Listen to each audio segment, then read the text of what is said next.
Anthony Albanese, facing accusations today that he's fluffed his CV, or as my grandma would say, he's over-egged the pudding. Earlier this week, the Labor leader claimed he worked as an economic policy advisor to the Hawke Government. Now, that's despite Albanese's own parliamentary biography listing his experience as a research officer to Hawke Government Minister Tom Uren.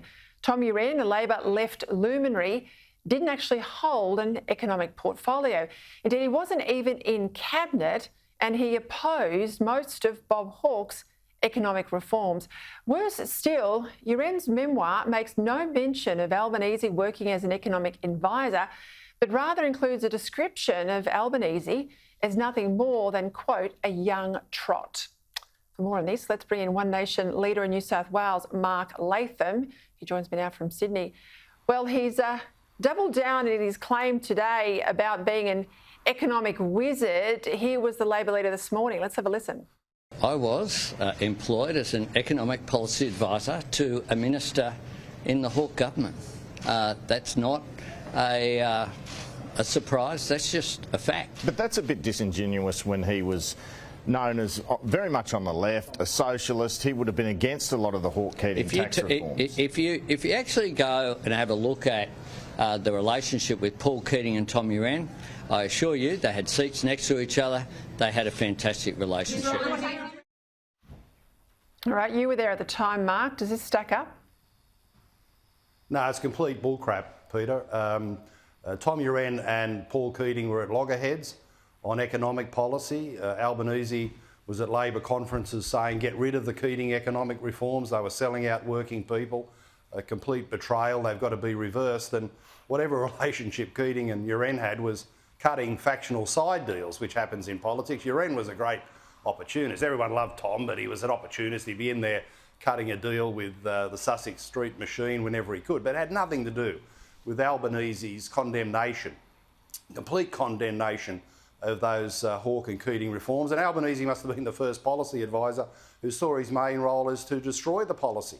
That's what he was on about, destroying the Keating and Hawke economic reforms. And he's also pretty slippery. If you listen carefully to those words, he said he was employed in the office of someone who was a minister in the Hawke government. Well, Albanese's main role wasn't in Canberra, it was in the electorate office in Granville, where he was a factional organiser for the left, Young Labor organiser, president of New South Wales Young Labor, and getting all those numbers organised in the centre of Sydney. So he spent much more time in Granville than in Canberra. He had no role. He wouldn't be able to name a single policy advice that the government went anywhere near adopting in the 1980s. This guy, under pressure about his mistake and lack of knowledge of the unemployment rate, has panicked into fabricating his CV, and it's as authentic as his Michael Douglas speech.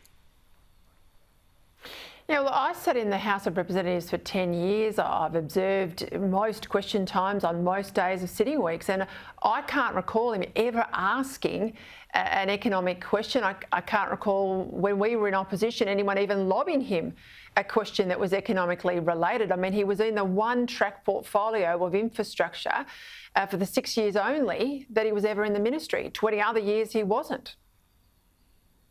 No, he never made a serious economic speech in the Parliament. He wasn't interested. He never made a serious economic contribution in the caucus or the shadow ministry. He wasn't interested. He's got less interest in the economy and economic policy than any Labor leader since Gough Whitlam. And the telltale moment, Peter, was when he became Deputy Labor leader to Kevin Rudd in 2013. He had a call. He could have said, as the Deputy, I get to choose my portfolio. I will be the Labor Treasurer. He didn't do that. He could have said, I will be the Labor Finance Minister. He didn't do that. He gave the Treasury to Chris Bowen. So, you know, if you're interested and committed in economics, if that's your main interest, you jump into the Treasury straight away. In 2013, Albanese happy to stay in transport, cutting ribbons and opening roads. You are so right to point that out, Mark Latham. Let's go to the PM's big announcement today. This really sticks in my craw, $250 million to prop up 2 oil refineries. I know we need to, I know it's important. Ampol's refinery in Brisbane and Viva Energy in Geelong. This is all about shoring up our domestic fuel supply, but what drives me nuts, we're drumming these refineries out of business and then we have to prop them up because we realise suddenly we need fuel at the same time as telling everyone we're not going to let you buy petrol and diesel cars in a few years' time. This is madness. Well, it's full of contradictions. As you say, we're having to prop these refineries up with a fair slab of public money. It's in the name of energy self-sufficiency.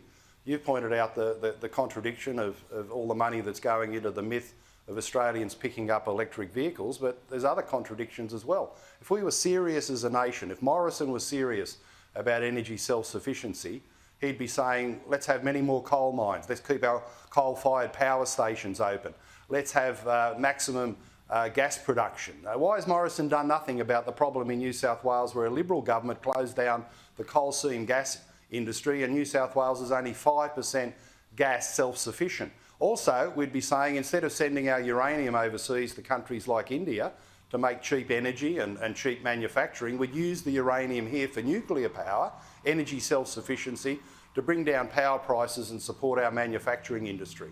So Morrison has done this today, but boy, he's a long way short of a fair dinkum policy on energy self-sufficiency, much needed out of the lessons of the Ukraine. Couldn't agree more. Mark Latham, thank you for your time.